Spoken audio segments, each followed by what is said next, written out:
Hello and officially welcome to the Date Your Wife podcast here in Miami. Garrett and I started this podcast probably 6 years ago, and it keeps growing, it keeps growing. We were inconsistent for a while, and the last year we've been very consistent, and we've had a lot of really cool guests on the show. But today, it's just me and Mr. Make America Great Again. Hey, you know what was sad about being in Miami is the following. Don't care if you're Jewish, Christian, Muslim, black, white, Latino. It seems to be the three races here. Israeli, with a lot of those. And everybody loves my Trump shirts. Everyone. Old people, young people, all races, everyone. Same thing. Oh my God, love that. The one comment they had to me is, did you have a hard time wearing that shirt in California? I was like, I didn't have a hard time wearing that shirt in California. But half the people hated me for wearing it in California. Not as bad in Orange County, though. That was bad. There was still the look, though. Even in Orange County, there was like the look. Yeah, it was like the... Well, people were like, I support this, but I can't say anything. I'm an undercover Trump fan.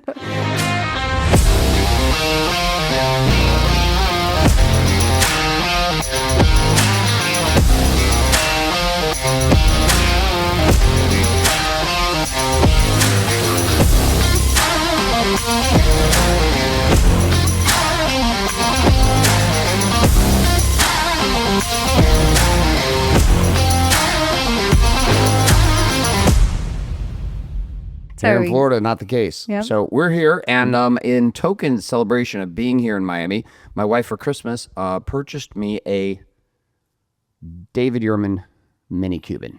Yeah, it's cute. So it looks like a Cuban. It's not a Cuban. That's why it felt like it looked like it. Like I was like, this looks like Miami style. Yep. And I got a Super Bowl ring for being married for 21 years. You did get a Super Bowl ring. I did. And then you thought it was too big. No, I mean, you got to get used to this kind of carrot. You do. It's not a daily driver.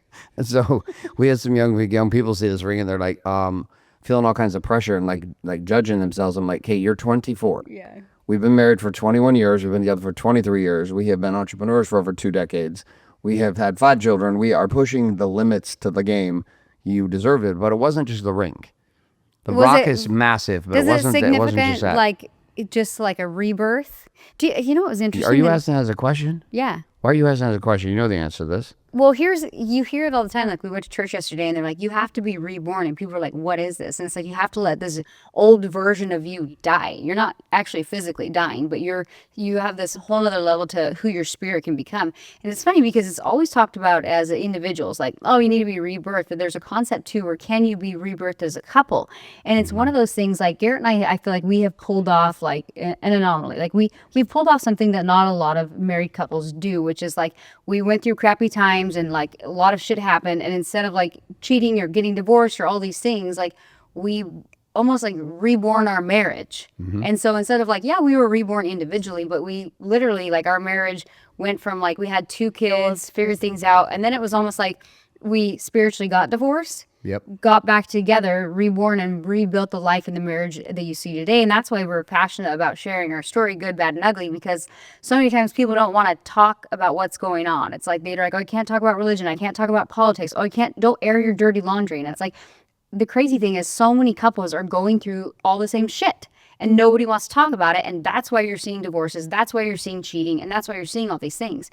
So we kind of started this podcast to be like, hey, we're not perfect. We're not claiming to be marriage coaches, but we're going to talk about what we're going through while we're going through it. And we're doing it real time. And I think that's the piece. Everybody wants to talk about their dark shit from like 10 years ago. I just want to talk about my dark shit from last night. Oh, yeah. I mean, God, what? That's the thing. It's like, we'll be doing really good. And then we'll have a moment. And I'm like, really? But things have changed with these moments, because I had a moment last night. You get over them quicker. I had a moment last night. I'm just going to put myself out there. We're going to put myself on the altar and allow myself to be slaughtered. The moment, listen, every man knows that there's this one thing about his wife that just drives him fucking insane. You have your fucking insane moment. It's when you're in power, you're grounded. You just don't, you brush it off. You're like, I don't care, or whatever. She said the thing. Cute. She's hot, great breasts. I'd like those later. So you don't say stupid shit. But then you have your moments where it's been too much. And for 2 straight days, I had a toddler who was doing everything in her mind to do defiant behavior including calling you a bitch to your face and throwing a backpack at you. She's 5 and she's like, everything's new. So she's been She's very new. She learned how to flip the bird last week. Like she doesn't know how to feel. So she's just wild. Oh, she knows how to feel. Yeah, she knows how to feel the whole range of emotions. Yeah. So I was demonstrating deep, like guru level patience. Even though my goodbyes, Jeremy Finlay was with us for 2 days staying at the house, and he's like, bro, I have a whole new level of respect for you as a man. Like, I don't know how you do it in this house with all these women. It's all women. It's like nannies, and it's cleaners, and it's your daughters, and it's your wife, and it's so many women. I was like, you're no fucking kidding, dude. I'm serious. And I'm on testosterone, which means my balls have shrunk quite a bit. So it's like, I'm really up against a huge battle. And are you? I'm patient. And then last night you had to go off and ask the ultimate dig of a question. A dig of a question? Yeah, here it is. When I put baskets in your bathroom and in the closet, can you put your clothes in them? That was all she said. And that's pretty aggressive. So what did I say? I lost my shit. I lost my shit. And I looked at her and I was like, are you fucking kidding me right now? Again, it wasn't the comment, but it was the straw that broke the father's back. Well, and I knew that because what's so crazy is like I had been Sundays I like to do the laundry and that kind of thing, and it kind of hit me like earlier in the morning. I was like, dude, I put these baskets here. Just put the fucking clothes in. I carried all the baskets down though. I carried all 5 of the big baskets what I'm down. realizing, guys, I was like, gosh, I thought I was making it easier. And so when I was like, should I mention it? Because it's really not a big deal, but I'm gonna mention it. So my timing might have been poor because it was at the end of the day, and you just gotten some bad news from a team employee. But I was like in the laundry room cleaning stuff up. Anyway, so I was like, I'm just gonna ask him. I'm just gonna like, hey. I felt like my tone was good. She said it really rude. I was like, hey. It was like this. I was like, again, hey. It was like this. I put these brand new baskets in your bathroom and in your closet. Do you think you could just put your clothes in the basket? Can you hear that fucking tone? What kind of woman talks to a man like that? You don't talk to a man like that with that kind of tone. So then he's like, this was his response. What did I say? I don't remember. I just remember I got angry. My eyes turned red. You go, I put them in a couple times a week. I go, but maybe could you do it like daily? And you go, you look should be dead in the eye. I go, no, I'll do it a couple times a week when I feel like it. And I was like, it's like, I literally was like, he's not in his good place right now. So then I'm like, really? I was like, don't fucking tell me how to do laundry. And then you were like, you're being petty. Are you really being petty about this shit? This is petty shit. And I was like, I just really don't. I just want the clothes in the basket. And then you like kept coming at me, and I was like, I'm gonna go upstairs now. And he's like, don't walk away from this. I'm like, this isn't even a serious argument. We are in a serious conversation right now about the laundry. And I was like, here's the crazy thing though. There are stupid times where, especially if we both had a cocktail, that I will dig in and be like, fuck you, da, da, da. And I was like, he's not in his right mind. He just got this news. I didn't even take it personal because you had just gotten some news. And I was like, okay, probably poor timing, but I'm not going to allow myself now to get triggered and riled up. And so sometimes as a woman, that's why I'm like, I'm going to walk away. He's not in his right mind. And it's not because I'm trying to ignore him. It's not because I'm trying to wall up. But sometimes it's like, I'm going to just give him space. And then even this morning, like you came back and you're like, hey, I don't know why I got so mad. I don't know why I flipped my lid. I don't know. And I'm like, I know why you flipped your lid. You were stressed with the talk. I knew. So I didn't take it personal, but I didn't want to be reactive and say something stupid. And then we both wake up and we're like, God, how did that snowball? And we've had that happen. We wake up and we're like, how did that snowball? That happen. Something like so that many would couples occur, do. And then we would get angry. Then you would yell. Then I would yell more. Then you would yell. Then I would yell louder. And then I would end up sleeping in the guest room. And then you literally are like, did we just like literally a bomb went off because I just asked you to put your clothes in a basket? And so it's so human that when it happens, I'm like, really? But every once in a while it does happen, and I just have to, now I've gotten to this place where I'm just like, I'm not going to dwell on this. Like, I could be super irritated and be like, I just want the fucking clothes in the basket, and like be bitter and wall up and let that like carry through. I woke up to a text like, I love you, I'm sorry, I don't know what happened. And it was just simple. It wasn't like bringing up other stuff. It was like, I don't know why I reacted that way. And I knew too that you were in a great space because even our 5-year-old, you were like putting her to bed, and I was like, I think he's yelling at our 5-year-old for no reason. And so let me tell you what went down, because Danielle's comment was so aggressive and so rude and so personally attacking. How dare you ask the king to clean up his clothes off the floor? We have people for that shit. So this is what drives me fucking nuts about producing men. You're like, Why would I do it if I got people to do it? yeah, but guess what? We do have Then people. I'm creating jobs. But do you know I leave I'm it on the sometimes floor. the I'm people? creating a job. Put it in a basket. I take away opportunities like washing my own cars. Why would I wash my cars? Mow my lawn, clean my pool. If I go out and clean the pool, So pool guy doesn't have a job. If I wash my cars, wash car guy doesn't have a job. But here's how I Prestige looked at Auto it. goes out of business. Here's how I looked at it. When I didn't. Your response when you're like, when I'm like, well, do you think you could put him in the basket? And you're like, yeah, every other day when I want to. And I was like, At least you knew where I was. no, I was like, that is At so. least you knew. I felt like almost like a little bit disrespected in the sense that I was like, lack of appreciation for what I'm doing as a wife. Like, imagine if you're talking about you're producing, I'm like, well, could you produce even like da da da da? Like when, like it's like it was Yeah, like a lack. that's what you do. Well, I do, but That was a bad example. That's a really That bad- was a fucking Damn it, I horrible do example. ask you to produce more. Imagine if you were a producing man and then I expected Yeah, you I to do. produce I do actually more. always expect Wait you to a second, produce I more. do fucking But- do that. Try again. Option B. but my point being in that was like I just was like, God, why can't you? But I was like, why don't you just say the simple answer? Yeah, babe, I'll put my clothes in the It would have basket." been way easier. And I And- would have been like, thank you, love you. And then I would have been like, oh, he noticed I did the laundry. No, and he I could have appreciates been me. better. If I wanted to get laid last night, which I didn't. If I want to get laid last See, night. that's a problem. Just because you don't want to get laid, does that mean you can be a dick? No. But see, the higher level of the game is I love my I wife and love her do. soul. The lower level is I have a penis. So like these two things exist. That's at why the women same have time. to hold out because if There's you're my too soul, satisfied, and then there's my desire to be in your. here's okay. This is real though. If I have noticed, if you get sex a lot, Yeah. there are times that you're like, I don't need it tonight, therefore I don't have to show up. No, that's not true. That is Give true. me an So example. that's why women have to withhold a little bit. Oh my God, when? When have I acted like that? Like, yeah, I can tell. When? Like the last night. I was Last like, night was on one of those times. okay, I'm sorry. Even on Friday night, I had to wake you up. Yeah, you were But like, it was good. It was yeah, good for you. You liked it when you well, woke what me I'm up. That was saying, good. what I'm saying is you were an asshole last night. I forgive you, and I need you to put your clothes in the baskets. And the higher level answer would have been this. Babe, I'm sorry. That's, you know what? That's unacceptable. I'll make sure I do better Yeah, with that. Come and here. I'd been like, Give me a kiss. "Thanks." Thank you so much for doing Then the I'd have been laundry like, today. shit, I gotta have sex You're now. amazing. Oh, you don't gotta nothing. Don't pretend the gotta thing. That's like a dude saying, well, here's my wife. She's my better half because I'm just a worthless piece of shit that my wife decided to pick him off the ground. I hate it when fucking guys do that. Here's my better half. That's bullshit. It's not my better used to half. do This it, is my though. other You half. used to I do know, it. and I used to be a huge pussy with all that shit No, too. I do. I think there's a balance though. Like if you're constantly putting your significant other on a pedestal, it's almost like you're like, dude, You're devaluing yourself. Well, yeah, you're like you're awesome too. So Well, look at it this yeah. way: like when a dude says, "Yeah," I admit, or a guy will be like, "Oh yeah, bro, you married way outside your league." I hate when people Here's say the that. contrast. That means the chick settled. Yeah. You're like, don't even take that comment. Yeah, dude, I'm just a good closer. I closed her because, like, you know, she's way out of my league. I'm like, okay, bro, you just said that you were a worthless pile of 7 and you managed yourself a 10. Congratulations, great sales, but it still says you're a shithead. Yeah. Even if your wife's like smoking hot, you shouldn't say that. No, bad. What if she's not smoking hot? Can you say that? Yeah. Hey, I definitely played down on this one. We can say that. You know what's interesting in Latino culture that's funny is like if you're with your girl They call her and she's a fatty. overweight and she's got a little extra cushion or pushing, they'll introduce you at times. Not all Latin cultures do this. Mexican culture does this a lot, which is like, oye, aquí es mi gorda. It's like, here's my here's my fatty. Well, translated in English is like, hey, want to introduce you to my fatty?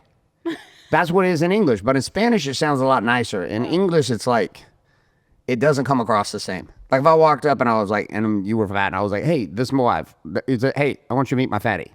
Oh yeah. That's literally But the I'm not English fat, so that'd translation. be That's what weird. it is. Spanish, it sounds so different. It sounds way better in Spanish. Can It's you not bad in introduce me like Spanish. that? That'd be funny. Okay, 'Cause I'm not mi flaquita. fatty at all. Es mi chiquitica aquí. Ay, what does that mean? That just means my little chicklet, my little tiny person. My little chicklet. Yeah. That's cute. I like that. Cool. So we're in Miami. Here we are. And we're listen, doing it. I'm going to talk more about this. We went to an amazing new church called Vogue. Vogue? Is it Vogue? It's not Vogue. It's not Vogue. It's VOU. VOUS. Booze. Vows. Vows. Vows. Vows. It looks like vows.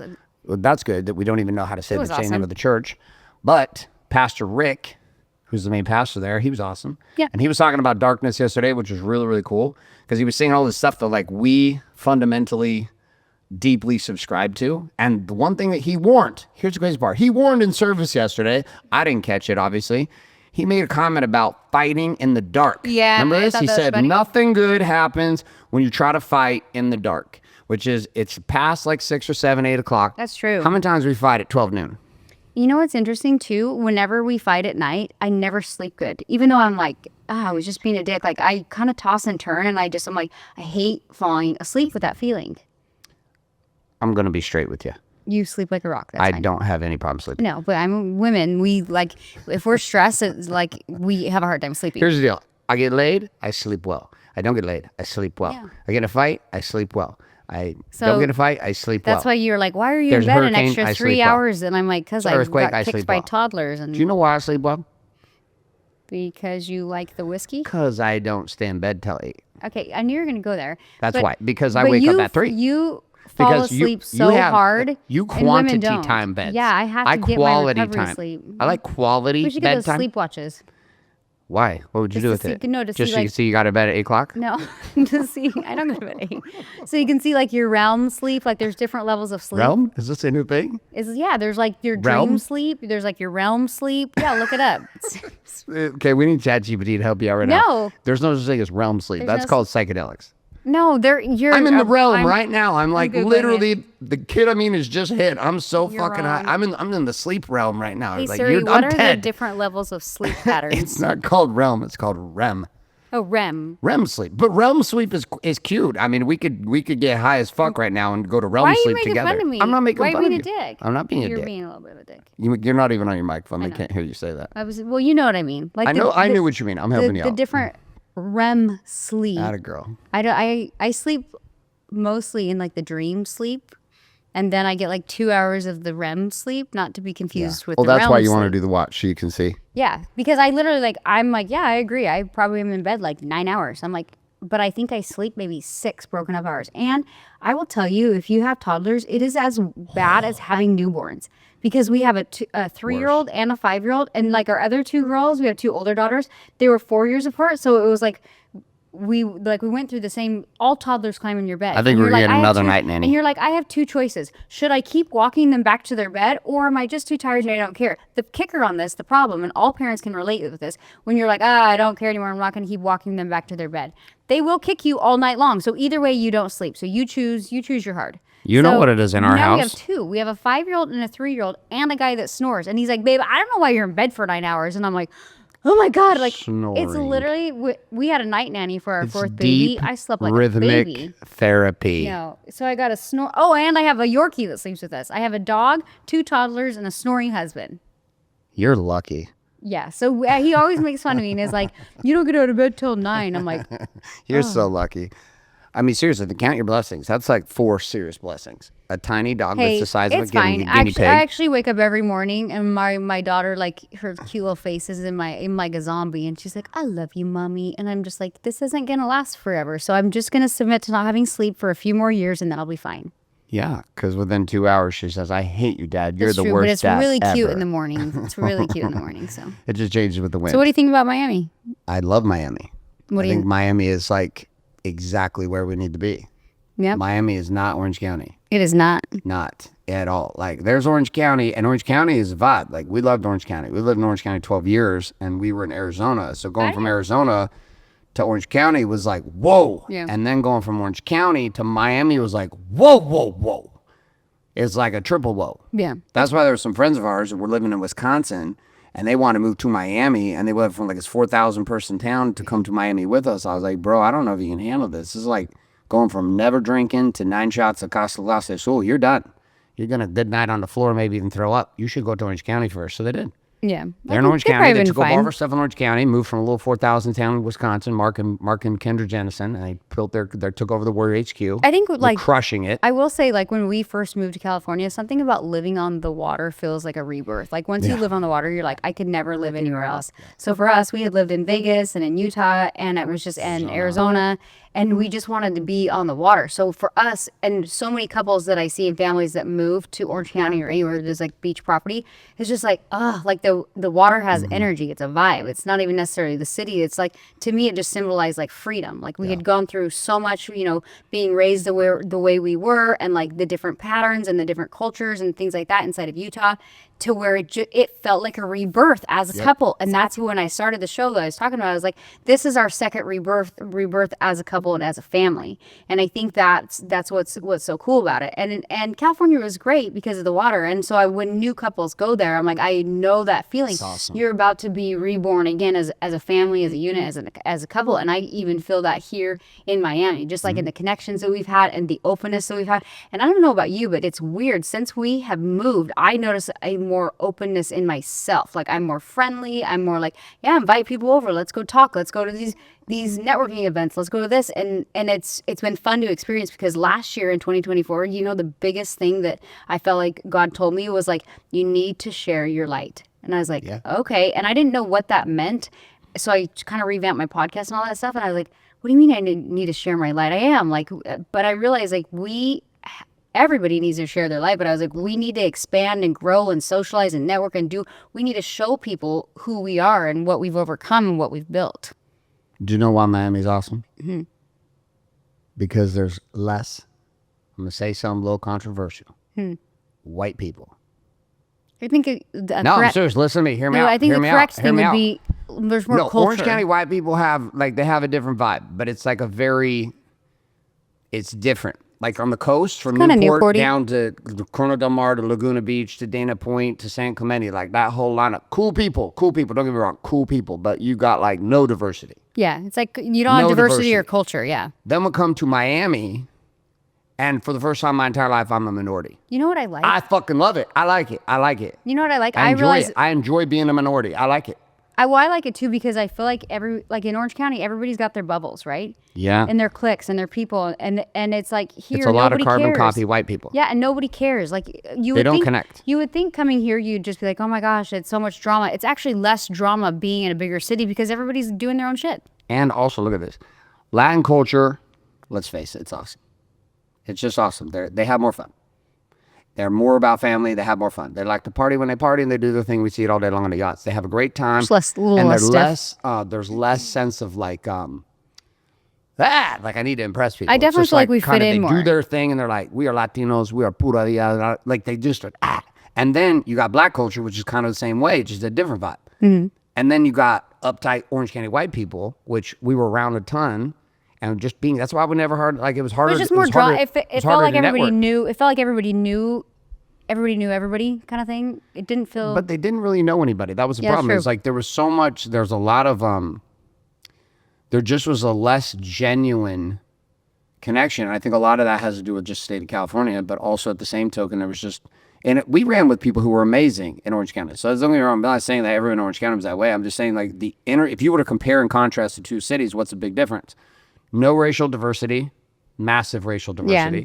Number one. Number two, you have a lot of people who might be first or second generation or first generation Americans. Mm-hmm. So they're bringing a lot of this glorious desire for freedom. Like it's like freedom in like the Cubans, the Colombians, like the Dominicans, like everybody meeting, like there's a sense of like, I want to be free. Yeah. I love freedom. There's American flags everywhere. There's flags on the boats. There's flags down the roads. There's a lot of gratitude. And there's a lot of just pride in the country, pride in the freedom of the country. Even the networking events we go to.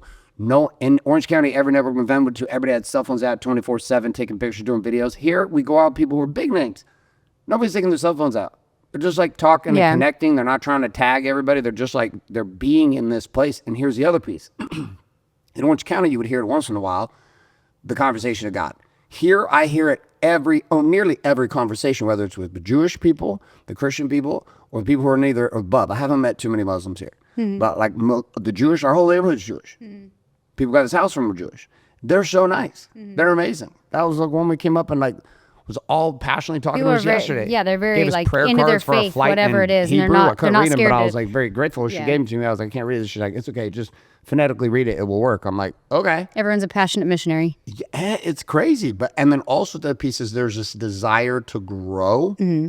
And this seems to be this, and it's not again that it doesn't exist in Orange County. It's that the number of people who are in that energy here is significantly higher. And I also think that there's a lot of money in Orange County that's kind of established. Yeah.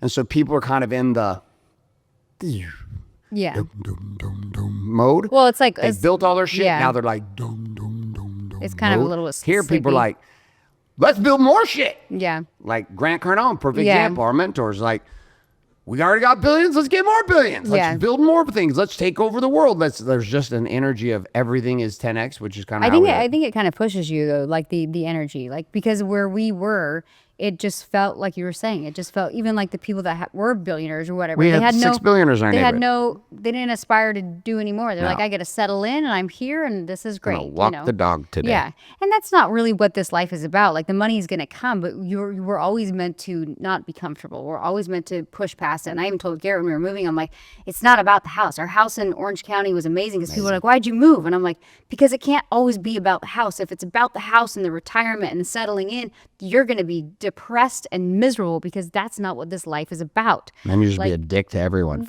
We know, yep, We know that's a true few too. dicks to But everyone. but that's the thing is like when I if you're got listening to that, the show, you know who you are. when I got that, it was like it's easy to let go. It's not necessarily mine. It's a perk of like what we've done in this life, but it's not mine. And if you become attached to it, that's when you're actually going to become a slave to the checklist of like I made it. There's no such thing as I've made it. So we have made the move, and we also took on some big commitments. What is our commitment? Oh, we got lots of commitments. We got a lot of commitments we've made. I feel like it. More commitments than we probably ever made. Yeah. Bigger commitments than we've ever made. What's yours? Super Bowl ring. That was the biggest piece of joy I ever gotten you.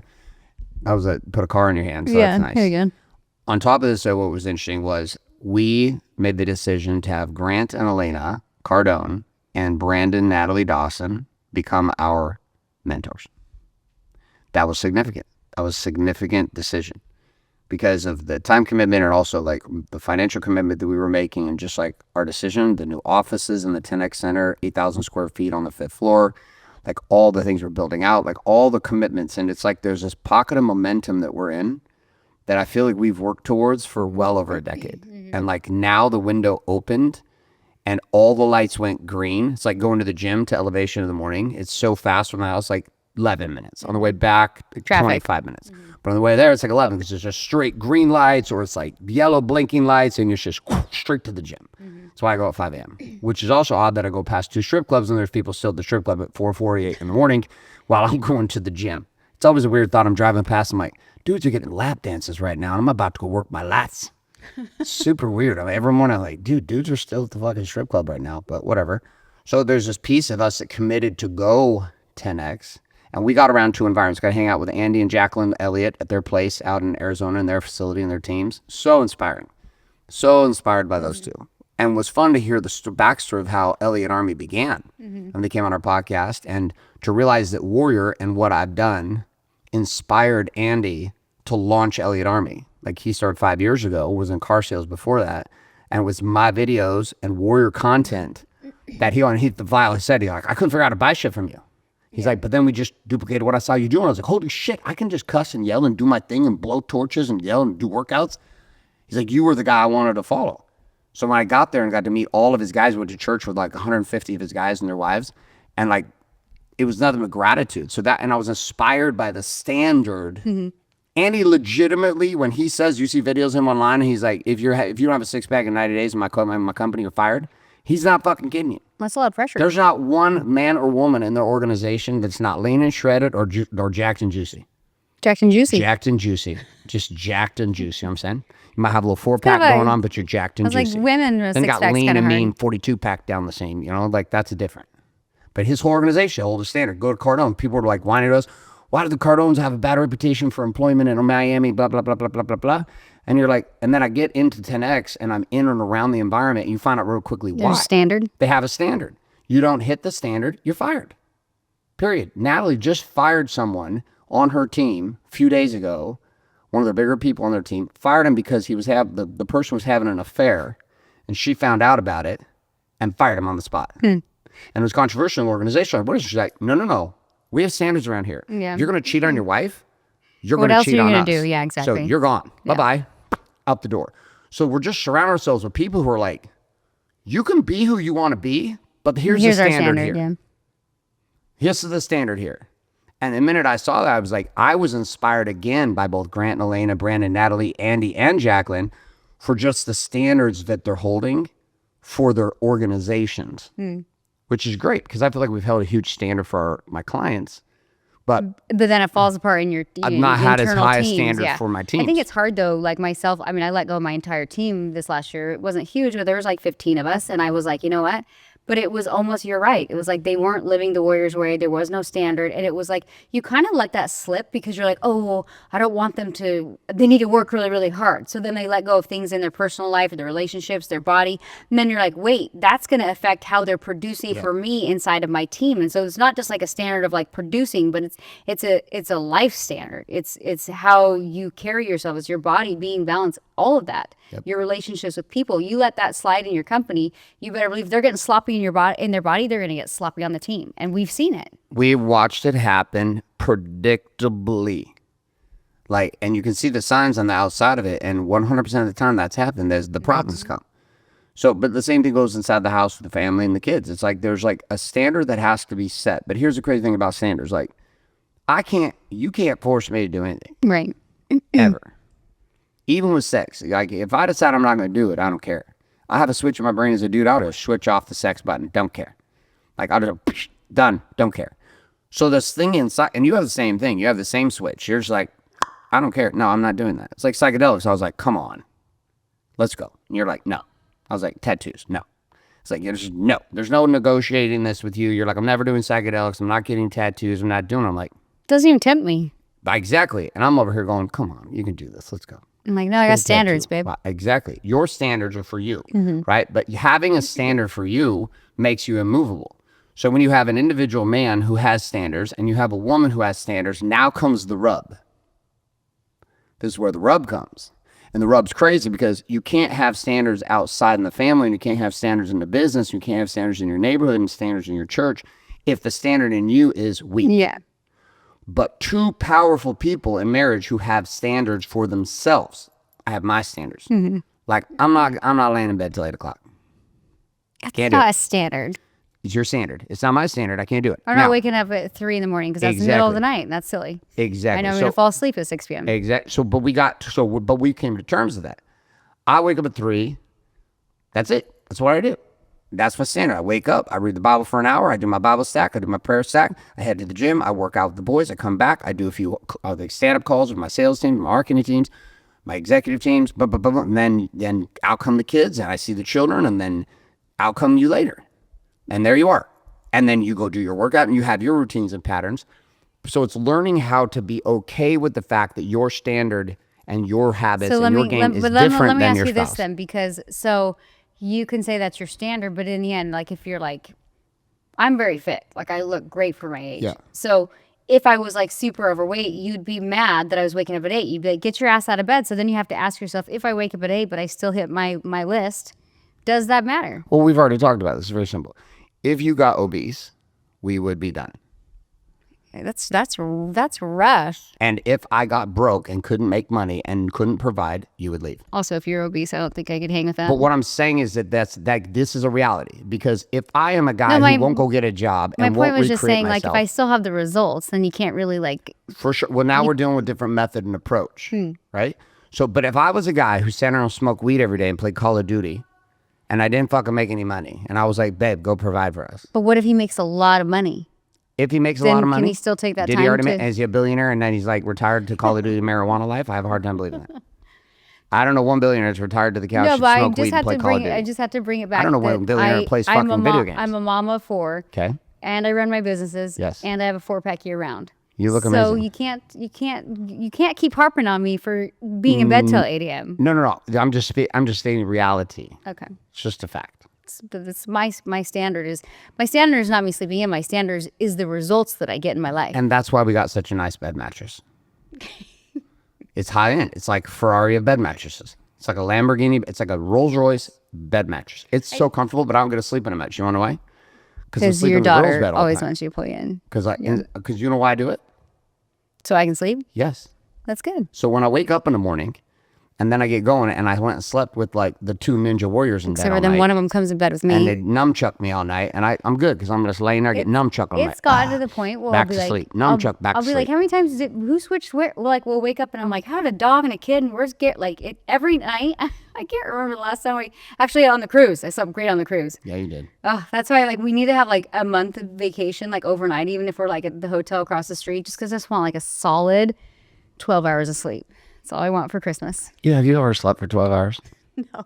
I don't think you've even slept for like 4 hours straight. I know, it's rough. You wake up in the middle of the night and have to pee and get drinks of It's water rough. and check your phone. You're It's like rough. liking my social media post at 3:15. I'm like, Because what of in my the hell brain, is she doing? hey, it's real. If you are a mother I was or an like, did my entrepreneur wife just or watch my both, stories at 3:45 no, a.m.? it's true. You wake up Is and she you're, sleeping? What is she doing right now? you're like, I gotta order something on Amazon really quick, and if I don't order it right now, it's gonna bug me. I won't be able to fall back to sleep. So I get online, and then I'm like, I wonder what Garrett's doing, and then yeah. And it's no wonder you have a hard time going to sleep. I know. And because you literally give yourself permission to wake up. People are like, you I will should walk half-eyed. My If I have mom's to like, you piss, should try rarely. an Ambien. And I took an Ambien one time, and it took me like 2 hours to wake up. Like, I was like, God, I feel groggy for like 2 hours after I'm supposed to wake up. So I just suffer through. I don't One even day- think you really sleep on that. I think all it does is numb your body out. I and don't your brain know, and but I soul's still tried going, that, and I was like, I even need on to sleep. melatonin. Remember, we were taking melatonin for a while, and I'm like, I sleep good, but I don't know if I do because I wake up and I'm groggy. Yeah, It's no. bad. Anyways, We did have a melatonin season. we did have melatonin. That was super fucking weird. That Every was night weird. we were eating gummies. So like, here's your Here's gummies. the Here's my gummies. Good gummies. night. And Let's then in go like to 10 sleep. minutes, you're like drooling. Well, and the worst part is we'd take the melatonin and the kids would still wake up and I'd have to get up down. And then Now it's, I'm like, like halfway worse. stumbling Yeah. like I'm drunk out of my mind, but I'm not. I'm just melatonin out of my mind. Like, It's bad. too much sleep. So a lot of people will look at like what we had done in Orange County, just circling it back and be like, why would you guys move? But there Good were, question. Tell them. well, I was just thinking, like I was talking to, I can't remember his name, one of the guys on the cruise that we just went to, and you're always like Christian. saying, Christian, From the he's Porsche like, Tower, he's yeah. like, he looks at me, he's like, so how did you know? And I was like, what do you mean? He's like, how did you know? Like when you make decisions in your life, like you have this, because you were saying like, oh, you just have like, this knowing. But it's like, for me, I'm in the process of writing a book called God is My Ghostwriter, because every time I've had a pivotal moment, it's not like I go out and I manifest something and put it on a vision board. It's like I get dropped the vision and it's like, here's where you're supposed to go. And I'm like, shit. And I like feel it in my heart so intensely that it's like, I can't ignore that this is truth. Like I've just been dropped to the future. So to ignore it, I think a lot of times people say, oh, that's ridiculous. And they push it off and they push it off. And I do that too sometimes. But the better I've gotten about it, where I'm like, I can't push this off. I keep seeing this vision. I keep feeling this calling. Then I'm like, okay, let's go. And so then I believe like manifestation is more of like doing the work to go where you already know you're at. Like time's irrelevant, if that makes sense. So it's just like doing the work. And so sometimes people will be like, oh, this is really scary. I'm supposed to do it. Like God called me to do this. And they go and then they hit a speed bump. Like, do you know the amount of speed bumps we hit before even getting here? And I was like, I just kept going back to what I already saw and where I knew we were supposed to go. Like, letting go of my whole teams, everything that was going on with the kids. Like, there was multiple speed bumps. But for me in life, it's like, that doesn't mean that you're making the wrong decision. That just means you're being tested to go where you know you are already at. And so for me, like, that's where I have this kind of like internal knowing of like, yeah, you can see this from an outside perspective of like, oh, look at this grand life they have. Why would you guys just up and move? I'm like, because that's what life is about. That's how you are reborn. That's how you grow. And the more that you listen, you realize you're kind of a puppet in this game. Like, it's fun, but you're like, how can I serve? Where am I going? Who am I impacting? And it's this level of just like kind of surrendering to that where you are blessed. And it's not to say that it's not hard. And it's not to say that it doesn't come with its challenges. But the reward and the person you become and the people you impact on the process, you wouldn't have it any other way. Jesus, my mic drop. well done.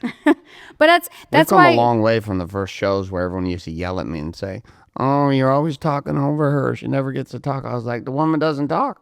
no podcast. She's on a podcast. She doesn't talk. Yeah, well, but You honestly, just sit there like, and be cute and go, hee hee. And I that would was say- it. I was like, oh, that's okay. I guess I'm going to talk some more. I would say I wasn't a very good communicator, and doing the podcast has not only helped me in business, but it's helped with just my relationship with you, my kids, and it's just this ability to articulate and communicate. You know, if you don't speak a lot and you're like, oh, I'm just quiet, I don't do that, it's a skill. People wouldn't believe that you were very quiet.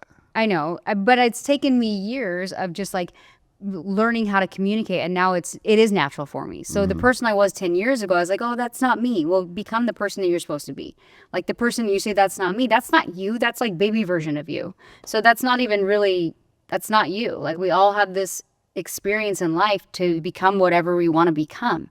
But you have to put in the reps to whatever it is. If it's speaking, if it's, it's a skill set. And so it's fun. And I'm kind of like this year, I'm just like, all right, what's next, And I think it'll get to a season with us where we will be, I feel like we just kind of opened up and we're getting all these opportunities, but it'll get to a point too where it's like, okay, now we're going to have to be very, very selective with our energy and who we strategically align with. Yeah. Because we were so just working our businesses, our companies, our families, and building stuff. And now we're like, let's take every opportunity. And it's great. But now it's even getting to the point where it's like, okay, let's be a little bit more strategic, which you see a lot in producers. It's just like, okay, you got to know somebody to get into here. And then ultimately it's like, can you create an opportunity together? Like, yes, it's social, but everybody that we've met that's kind of on this growth mindset, it's like, yeah, I like you, but how can we build something together? And that's what's really cool to see is like creating relationships, but not just relationships where you're like, let's go out and have cocktails. It's like, what can we build together and who can we help? You're on fire. That's got a lot of caffeine in it. Yeah, well, it kicked in because you're on fire. So I'm going to ask you a question out of left field. Okay. So, when a man, well, I'll ask it in a question. When do you feel like a man feels the most loved? When, if you were saying all the scenarios for a man, when does a man feel the most loved and appreciated from his wife? Sex. Yes. That was like check. Is that right answer? ever going to change, do you think? I don't know, because I've met men that seemed a little bit shut off there. So then I wonder, like, how do they feel love? Is it like just appreciation and cheerleading? Could be. And if they're shut off, do you think they just quit on sex? I think they go, their mistress is their work, maybe. Like they get very like. But do you think they go there because there's just nothing at home? Do I think they go to work because there's nothing at home? Yeah. I don't know. I'm not a man, but I'll tell you what. A lot of guys work more because when they come home, they don't get sex. They don't get. So they're like, I'm going to pour this energy into somewhere else. Yes. I think that there's some truth in that, but too, like, for women, I'm like, I'm fine to have sex because I know on the other side of it, I actually get what I want. I'm like, oh, I get time and appreciation and the Super Bowl ring and all the things. So I get the game. A lot of sex to get that ring. I get the game, and there's I come to understand. That was a great couple of years. Well done. You are a Super Bowl champion. I am a Super Bowl champion Yes. of marriage. But there's times for She me. won the Sexable. There's times for me where it's like, I used to be a chore, but now I'm like, I want to do it for you. Like, even if I'm like not in the mood or whatever, but it also comes tenfold back to me because you're just like, hey, like you see me more. So women are like, we'll always Say talk it again. about you see me more. Say it one more time. No, I'm going to say it to the camera. Say it to the camera one more time.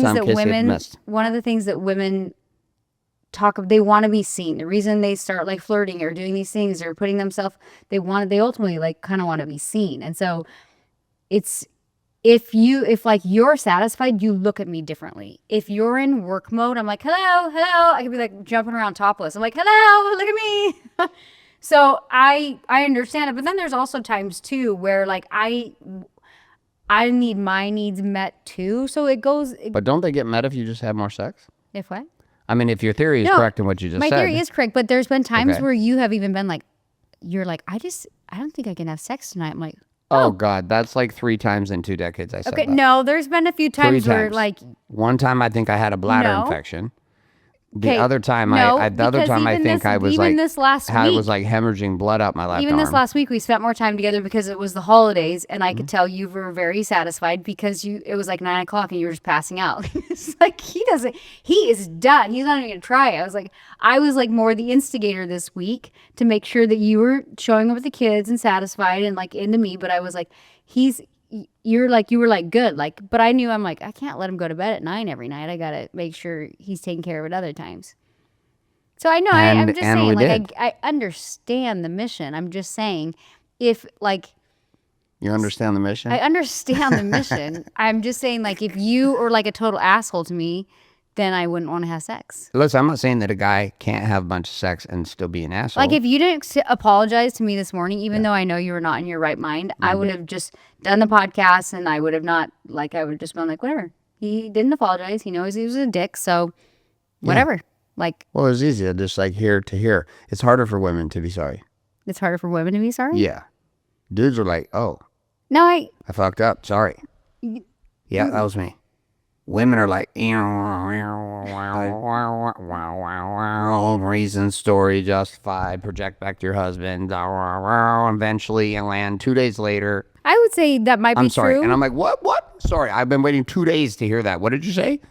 Did you say sorry for being a bitch? Good I job. would say I get over things pretty quickly, though. No, but that's how girls do it, though. They get over it by not talking about it. They That's not talk true. about every fucking other thing under the sun, but just saying the simple thing the guy wants to No, hear. if Hey, you- I was a bitch. I'm sorry. If you hadn't have brought up last night or said anything, like, I would have come to you eventually at some point today and been like, hey, where are you at? Yeah, but I did the thing. I know, so you were good. I know, but I'm saying like that. So let's go back to the topic, though. The topic is very important. It's a very important topic. Okay. It's a very important topic for men, and this is when everybody's ears bend into the Okay, show. we're ready. Where are you going? They bend into the show. We're ready for this bend. There might even be some blood flow with that bend into the show. I don't know. I'm not saying What's your I can't question? prove it. But here's what I'll do. If the formula is so simple for dudes, okay, just hear me out. Okay. If the formula is so simple, like big crayons, 4 colors only, red, blue, green, yellow. That's it. 4 big crayons. All you have to do is take the crayons out of the box. You can hold all 4 But crayons do at the you same know? time. Okay, you coach guys, because I know But where you're you're not going with even this. letting me finish my point. Well, I You already just know got to where let me you're going. finish this Okay. analogy so we can land, okay? Okay. Because the guys are listening right now. They're going, go for it. Show them, Bo. Show them. And I'm like, trying, but you're cutting it off. You're cutting off the crayon analogy. Now they're lost. I got to fucking start over because guys don't even know where we are now. I don't know where you're at. Exactly, because you cut it off. Okay. So I got the big ass crayons. All a woman has to do, she knows where the crayons are. There's hundreds of boxes of crayons around the house. The man has literally bought from Amazon 1,000 boxes of 4 big ass You crayons. want her to and just he's put them color? everywhere. He's like, they're all over the fucking place. Okay. It's Christmas. What do I want? I want you to draw on me with the crayons. Valentine's, draw on me with the crayons. Christmas, draw with me on the crayons. Celebration of Jesus' birth, draw me with the crayons. Crucifixion, draw me with the crayons. It's just crayons. It's easy move. Easy move. What if it's pin cushion? Do they still want that? That's a contingency factor. Okay. So we're coming If over it's here. mercy sex all the time? See, this is the thing I'm talking about. So it's so easy. 3 things. What if she's so resentful and she's just giving him mercy sex these- every night? Should get divorced. Absolutely should divorce mercy sex. But that's what I'm saying. This happens Do you know too. how many women want to draw these crayons? There's so many women want to draw those crayons. And so the problem is you get married to the one, you say, you're my one. I choose your vagina for the rest of my days. I want you. I want your breasts. I want your ass. I want your vagina. I want you. But he you're cannot. mine. But she will not be fulfilled if he is working every day, 24 hours a day, like all. But one of the reasons he works so much because there's no motivation to come home. Because what it comes home to is cover the kids with a wife. So what is your question, Garrett? I'm still getting to the point of it. Okay. You just keep interrupting. Just really All the confused. guys are now very upset because you keep interrupting. I just think you want to go color. Now you're getting it. We just want to color. Now you're getting it. See, you stuck with it. You're now getting it. We just want to color with you. That's it. Okay. So we want you to draw on us with these crayons every day. Cool. Easiest task, right? So like if you took a woman, if I took you and I said, and all women, they had an easy button that just said, hit this 4 times. There's not a fucking dude on the planet would be confused by this. He would be like, so hold up.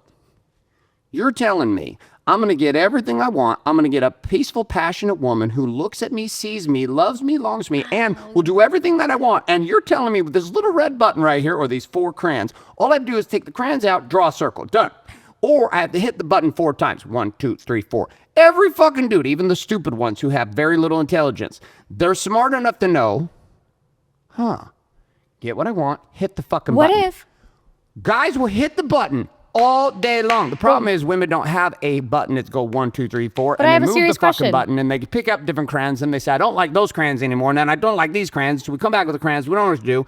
You get the 643 pack of crayons. So we're trying to figure out which crayon in the Really fucking box stupid are after. I analogy. don't like that one today. I don't like that one. Guys are easy. 4 crayons, 1 button. 1, 2, 3, 4. I have a really important question. This is what you do. You don't answer my questions. You just give me another question. I'm giving you a parable. I've already given you the parable of the crayons. No, your crayons are silly. So, what about the guy who can get laid as much as he wants, Married whenever guy? he wants? Oh, has he married? Well, if I'm single, here- I could go get laid every night in Miami. But here's the thing. And then we have a few friends, and they're like, Coach, why am I not fulfilled? I can get sex twice But a day why are if we I want. talking So about if that's- single dudes? So if that's the easy button for men, and Yeah. you have these guys that, so you're, Well, my because they can point, choose my from- point in they this can have- statement they is can you're a clone with- liar. they There can- isn't an easy button Oh, because stop. these single guys that are going out, they could get as much Stop. sex as they want, and they have Stop. the money and the cars, and they're like, I don't know why I'm not satisfied. Why do I just want a wife and kids? You're like, you dumbass. Like, because that's not what you want. You don't just want sex. That's just what you think. And although it is part of Says the marriage all women. game, And no, how would you answer that question? So why are these now guys? that you've decided to try to pull a political Why are these guys- sham on me? why are and these take it- guys that listen, say Kamala come to you and Harris, they're like- we're not even fucking talking about your birth and how you grew up and She's didn't called work me at Kamala McDonald's. Harris. But Kamala just talks about bullshit over here, and we're trying to make a point. that was your crayons were stupid. Answer me. Oh, exactly, Kamala. You just Kamala'd my Trump stance. But for trying to reals. make it simple. Build a wall. I would know. Simple shit. I Build was just a wall. saying, that's Next not- thing you know, we're talking about fucking turtles and straws and trying to save them in California. You ready? Can I finish the parable? No, you got to answer my question. I'm answering your question. You can't. You're now comparing an orange to a watermelon. I'm not. You are. Married dude, orange, watermelon, broken You up. said all men have an easy button. All men have an easy button, for sure. For sure. Okay, well, if he's But getting we're- his easy button. We're talking about married men So who chose one vagina that don't have the buffet of vaginas as an option. Because see, here's the thing. If I could go sleep with anybody and be married to you, it would put you on your heels. Because you would have to show up a different way. Because then you couldn't just show up as a I woman. wouldn't be with you. Okay, that's my point. And that's why most couples, they don't do this. If you were out sleeping with other guys, the same thing, I'd be gone. So now the trap of marriage, which is like, I chose your penis, you chose my penis, I chose your vagina, we're in it to win it, pinky promise. Now, that contract comes with an easy button, but the girls don't read the fine print. And the fun part about fine print for the guy contract is just one big ass fucking page that just says, easy button 4 times. That's it. So just hit the fucking button. Girl's contract rolls out the door, down the neighborhood, across the street, down Billionaire Row. All these fucking things of fine print. We can't read them all. We're just saying, hey, here it is. I choose you. I think you're beautiful. And here's the thing. Dudes, once they choose their woman, they're like, they all think they're hot. Yeah. Short, tall, thick, thin, The whatever. only- Big ass, small tits, big tits. Doesn't matter. Dude's like, that's my vagina. I chose her. It's real easy. Here's the easy button. Just hit the button. And I'm not saying you don't hit the button now. I feel like a little bit attacked, and I did No, great you. this I'm week. attacking women right now. Oh, so that's Not lovely. you. You're a woman, but you figured out the easy button. You're the one that created QQP, quickie porn star. So That give was me knuckles. no. You don't Do it. You don't get a Do knuckles. it. You created it. It took out. It went viral. If TikTok had Okay. existed back then, it would just knuckle that shit. Oh, no, no. I do. Okay. Yep. This is the resistance. See, now you're trying to represent all the women who won't hit the easy button. I just want you guys to know my husband is not an asshole, and he does mean the best for people and humans in general. And he is a good guy, and he is a good dad, and he is a good husband. He's Not very good. I'm great. reactive, but I'm great. All that shit. So here's the thing, though. We still have not landed on the premise. And now every listener is laughing their ass off because they're watching the dynamics of men and women at play real time happening in this I'm living just room. wondering where this is going. This is what women are all saying when guys say, hey, I got a real easy 1-page contract for you.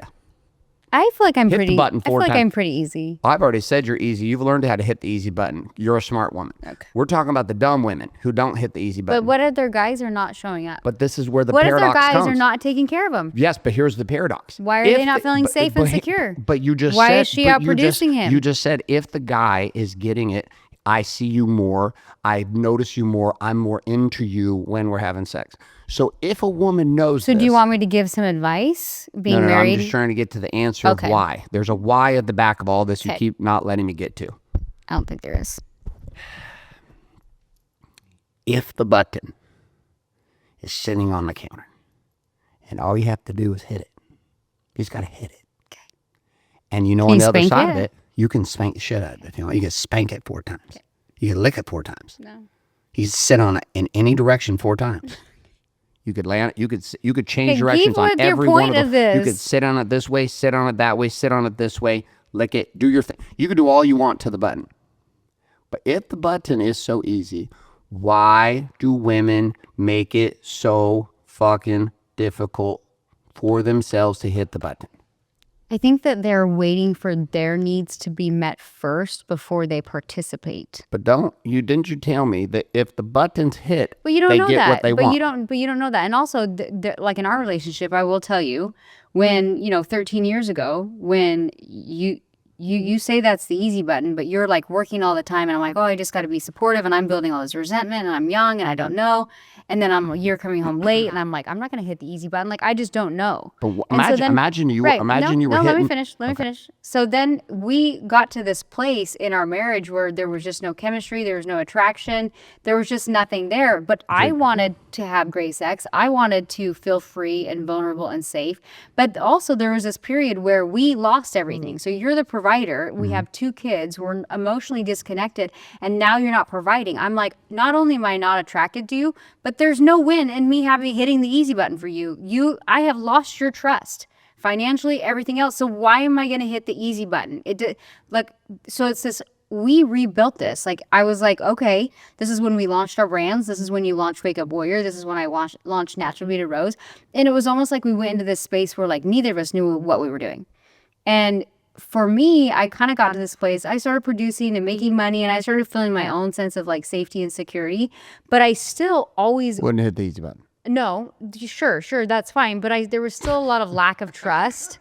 Every fucking guy resentment. listen to this fucking show is listening to you right now going, Yeah. oh my God, my wife is on this show right now. No, because- she is just gliding past the easy button with a story that's No, because 19 miles long because about you weren't- why she won't hit the button. Because I didn't want to have sex with you. I was Okay, not that's attracted honest. to you. That's honest. I was not attracted to you. That- I'm like, that's you have honest. no money. I am producing. Why would I have sex with you? I know. I barely want to be married to you. I get it. And then it got to this point where I was like, well, I don't want to be with somebody I don't want to have sex with for the rest of my life. Right. And I'm tired of what we call it pincushion sex or mercy sex or whatever it is. I'm like, and I'm tired of having sex like that too. Like, I would prefer to have good sex, and I want to be fulfilled. And I think a lot of people get in this space inside of their relationship and their side of their marriage, that they accept that to be truth. And that's how it has to be. And I'm like, it's not. And for me, I knew that it didn't just come with you changing. It didn't come with just you making more money. It came with me too. And so even though we were in this place where we weren't financially where you see us today, I was like, okay, if I'm a part of this relationship, if this is 50-50, then,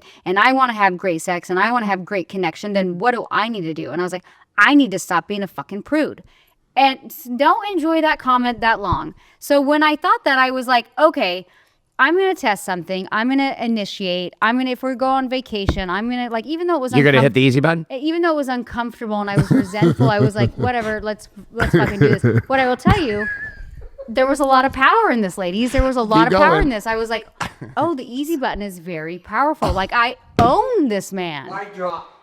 So, You just closed my case. You just talked long enough to but close what my I'm case. saying Keep is, like, talking, woman. All we're doing is closing what the I easy realize, button case. what I tell people, students, when I'm coaching, I'm like, listen, you can always get whatever it is you want. You have to You look just have to what? you have to look You at just have to hit the what? No, shut the fuck up.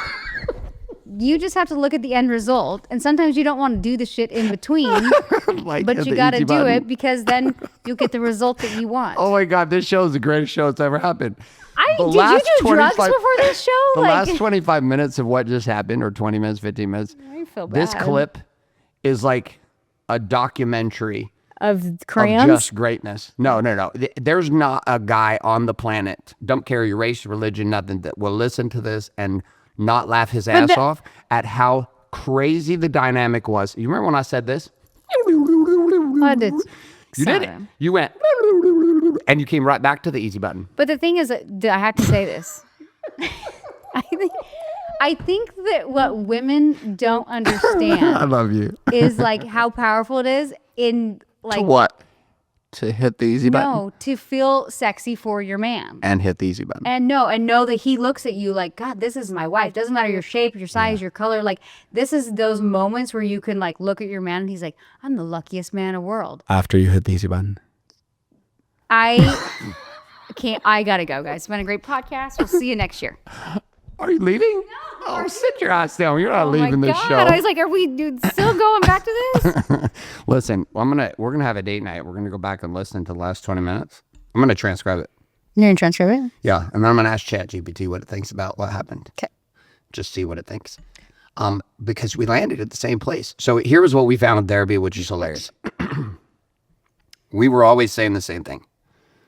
But women, as you can tell and was just demonstrated, have a very different way of arriving at the same outcome men we have trying to arrive at with them forever. We'd like you to take longer and not come so fast. That's not a problem. I got that handled. Now I get the opposite problem from you. You're like, oh my God, are you going to be able to go? I was like, it's been 12 minutes. You know how long I got I've things worked- to do. You know how long I've worked to get to 12 I minutes? gotta get on Amazon. I used to be you could do that at 3:50 in the morning when you pretend like you're sleeping. So at the end, I watched this and I've talked with women about this. I've talked with men about this. I've shared this online. I've shared this in our trainings and our events. There's an easy formula for women too. It's easier than it seems. And part of that is a man being deeply grounded in himself. Right? Like the minute I stop grounding in you, like I don't find my certainty in you. I find my certainty in myself. I find my certainty in God. When that happened and I stopped trying to lean my certainty on you and look for your approval, and I was like, okay, here's where I am.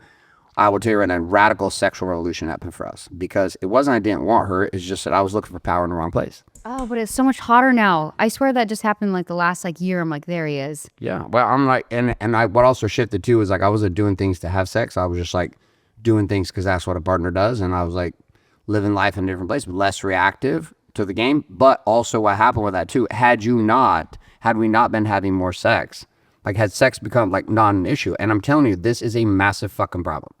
Like we watch it with our guys coming in. The reason we're being funny about it, but it is a sore spot for 95% of the men that come into work. And we have thousands of guys that come in. And then I've talked to the other men's groups, same fucking issue. 95% of the men, same issue. We ran our women's event. 90% of the applications coming from women wanting passionate sex, not having it. I just don't think they know how to go about it or where to start. That's exactly why we're doing the show, babe. We had to do analogies of crayons and just show them how the easy button is. Just release, we're going to do a date you by the easy button. We're going to ship them out to people's house for free. We're just going to put it on the wall and just let the ladies know. Hit it. TTF. Tell me, touch me, fuck me. It's actually a 3. If you I want was to add like, so action. now you need more than sex. No. Tell me, touch me, fuck me. That's part of the process. Well, I would say like I If felt you tell me you're Right. the man, but then you don't fuck me, it's like, what are you well, doing? I would say there was this You period tell me and too. touch me, and then you I don't was fuck gonna say me. It's you like, what are want you more doing? than just like sex because there's times like sex has been great, and then I'm like, how am I not feeding his needs? Am I not cheerleading him enough? Am I- TTF. It's a level of appreciation, honestly. TTF. But I will tell you, women want to feel appreciated too. Yeah, they do. How do we want to feel appreciated? I'm a man. I have a penis. You tell me. Well, you asked me. Well, you said you're asking me like I have a vagina. I don't know. I don't know how to be. Well, you tell me. I think a level of appreciation is like beyond support. Like, yeah, you'll support me with my business, hire nannies. Like, you'll pay for stuff, which is supportive, right? But appreciation is like noticing like things that I did. Like for women, I will say, because right now I'm like in business mode, but I'm also very much like mom mode. And so it's like we want appreciation for like little things. Like It'd be like, hey, babe, thanks for cleaning the kitchen, or thanks for doing like, I know it sounds like stupid and little because it's like as men and women we have like our roles. Like I'm like, of course I'm gonna do the laundry or pick up the kitchen, and I don't really care if you do the dishes. Like I don't mind doing it. But at the same token, it's like I like you, but hey, thanks for, and you'll text me sometimes like, hey, thanks for what you did with the kids and managing the schools and da da da da. So I think I it's was nice. doing that for a while. You didn't like it. No, just recently though, like you were doing it, but it was different. It was like checklist appreciation, and like now recently, just this last like week, I'm vaginal masturbation. sure, you was like it literally was like I'm gonna stack my wife and tell her about all the little like the general things you love about me. But recently, what I've noticed is you'll take a minute to be like, hey, I know you got the kids all like enrolled in schools and you organize the teams and this and this. Like, thank you. And there was a more of like a genuine notice of it of like, hey, that's my wife's role. Like I'm the mom, so I'm gonna do these things. I'm not gonna ask you to coordinate somebody to fold the laundry. You're gonna pay for it, but I'm not gonna ask you to do those things. So I like when you say, because women feel like, oh my God, you're being a fucking asshole How right am I now. being an asshole? Because your little smirk. I'm just laughing. No. I'm laughing I'm trying because- to give you a compliment. No, I know, and I'm receiving like it. the little things we like and we I feel know. seen and appreciated, even if it's something like thanks for enrolling the kids and taking care of the laundry. So is it an outcome or is it an effort? It's an effort. Okay, so it's not an Because outcome. I don't like, it's like when you bought me, you would go out of your way during work and you'd buy me flowers. I'm like, oh, that's really nice. And then all of a sudden flowers started showing up weekly. And I'm like, that fucking asshole. Because it was I can go buy my own flowers. I can buy myself flowers. I can use your money and buy myself flowers, or I can use mine. But it was, I know that you were thinking about me in the middle of the day. I was thinking about you when went they out of your auto-delivered. way, picked up the flowers, and brought them home. And then you were like, how can I automate this? I'm like, how can you automate sex? But I was thinking about it because I got an Think about auto it. text. Think about that in your mind when you're like, hey, I can pay for this to make it more seamless. Well, I can just pretend. Have an escort show up here twice a week, No, I can. Then it can be like on demand on Thursdays at 3 and Fridays I at 2. can pay for you to have your escort. No, then it's So, like it's the effort. That would be the opposite for a guy. It's the effort. So for women in sex, We'd be very appreciative. in sex, you enjoy when your wife's into it. So Yeah, we have to get in this space Got it. of not. Can you see why? Can you see why this is so complicated for couples? No, you're making it complicated. No. Oh my God. Listen, like, we're gonna wrap this show, but here's what I'm gonna tell you. Like, We're fucked just like you guys. That's it. Have a great day. We'll see you on the next episode of the Day You Right podcast. I'm Danielle, and this is my husband, Garrett. listen, we're all kind of fucked in the following. We have chosen monogamous relationships in a growth mindseted world where you have two people who are trying to grow themselves, and then every day, every week, every year have to regrow and commit to each other. And that process is really difficult. It's really difficult. And that's why it's easier to just not talk about shit. And easier to cheat. And easier to shut down. And easier to just quit. Because it requires a very open dialogue. If we're this open having this dialogue with you on this show, what kind of conversation do you think we're having when we're not on the show? The same ones. Like, we have this most serious conversations here with you guys, but these are the conversations we have driving. Sometimes they're heated, sometimes they're not heated, sometimes they're fun, sometimes they're not fun. Sometimes they're painful, sometimes they're pleasurable, but like nonetheless, we're like willing to have the conversation. And the thing that ended for us both was a commitment to we're in it no matter what. I mean, a week ago on date night, you lost your shit. And I was like, okay. Like, there's a space now that's like, we've learned how to open space up for the other person to be human without the conversation in the mind of, I don't want this human anymore. Mm-hmm. Which is where the big shift came, is like, I'm in, you have a hall pass to be crazy at times because you're a human. And I'm just going to accept that that's a moment, and that moment doesn't define what we are. That moment is a moment. And then from that moment, we'll just figure out how to not have a moment like that. We'll have a different moment. And then we grow and we experience it, and that requires submission on both sides, from a man being able to say, hey, I fucked up, or a woman, I fucked up, and here's where we are. But this requires also honesty. You have been very honest with me in levels you were never honest with me in the last couple of years. Like the last 2 to 3 years, you've been more honest than you've ever been about everything, your thoughts, your feelings, your fantasies, everything. You're like, I'm being more honest with you than ever. On the flip side, I've been more honest with you, and that's painful, because sometimes hearing the truth from your spouse is very, very intense for your ego to hear it. And on the flip side, there's like this piece where you have to give it, and that hurts. And it's painful to share your truth when you know that the other person you're sharing with may feel hurt from it. And yet, what's the alternative? Get divorced, have an affair, hate your life. Or you could choose to date your wife, and in dating your wife, that means you have to recalibrate the game every week.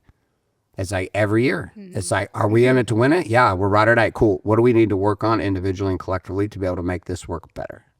And coming to Miami for us was a commitment to shift environments, which has been incredibly powerful for both of us. It's creating massive opportunities, but what it's really created for us is a soul level connection. That's why I gave you the ring with the phoenixes, with the AI made picture that you didn't like, but it was an effort. I spent an hour and a half on AI trying to create it.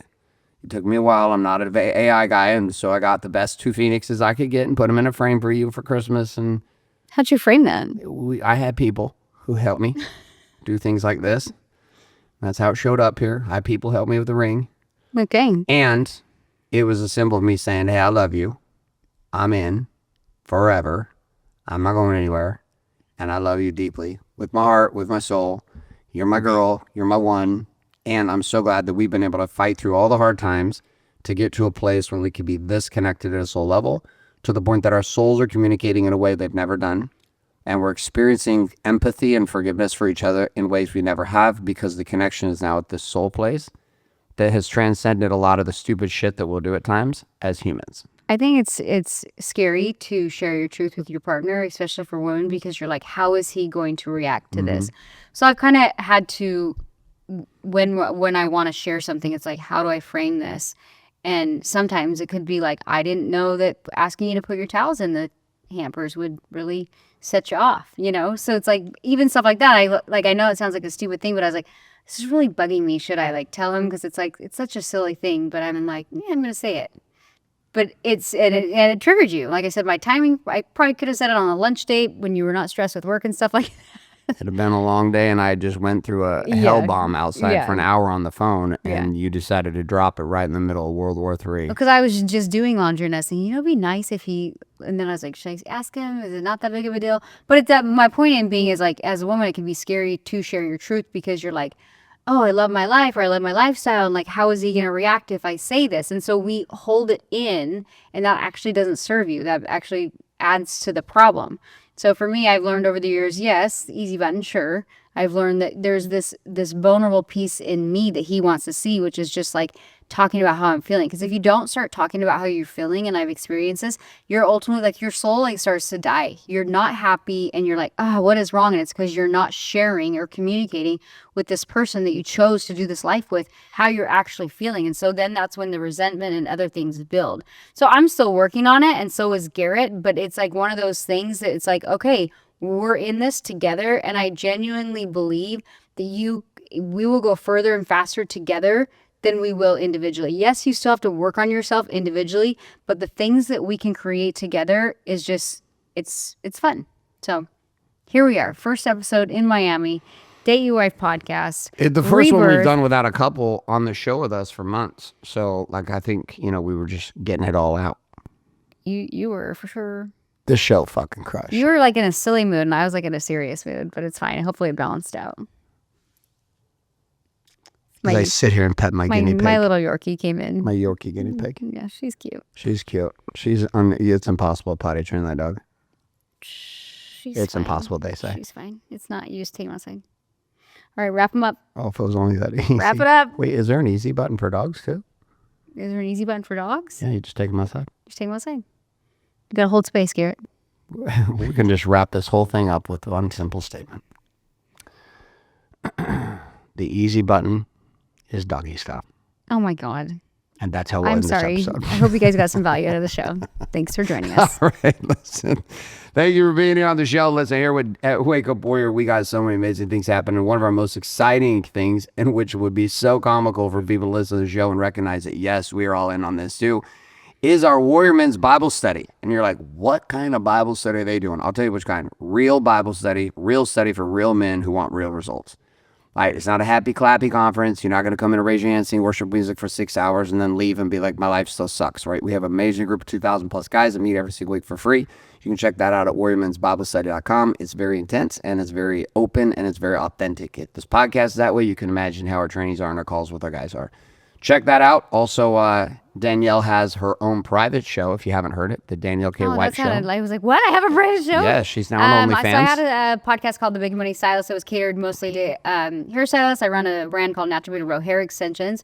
And just in the last year, I shared with you guys earlier on the show, I just felt like I wanted to expand more than just the hair industry. So I changed my podcast to the Danielle K. White Show. And honestly, I just went out and asked cool people to join the show, and I just felt like such a warm welcome in the amount of people that came on the show, and I really enjoyed interviewing them, find out their stories. So if you want to hear more of my personal podcast with some pretty big names on it, and excited for this next year and who's going to be coming on the podcast, you can check that out at Danielle K. White Show. All right, that's a wrap. Thanks so much for being here, and go get yourself a box of crayons, ladies. You know what to do, and that brings this episode to a close of the Date Your Wife podcast.